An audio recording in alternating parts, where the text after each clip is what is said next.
সবার কাছে আমি দোয়া চাইলাম, যত শুভাকাঙ্ক্ষী আছেন, যত আত্মীয় স্বজন আছেন, যত আমার সাংবাদিক সহকর্মী আছেন, যারা আমার ভক্ত আছেন, যারা আমার লগে সবসময় সহকরণ, যারা আমার লগে বিভিন্ন সংগঠন আছে, আমার যত সহকর্মী আছে, সবার কাছে আমি দোয়া চাইলাম যাতে আল্লাহর হুকুমে আমি তাড়াতাড়ি সুস্থ হইতাম পারি। আমি দীর্ঘদিন যাবত অসুস্থ।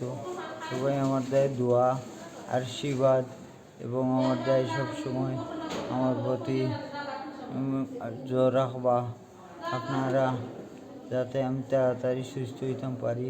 সবার প্রতি অনুরোধ, আর খের গেছে কোনো ভুল ত্রুটি কইরা থাকলে আল্লাহর হস্তে মাফ কইরা দিবা।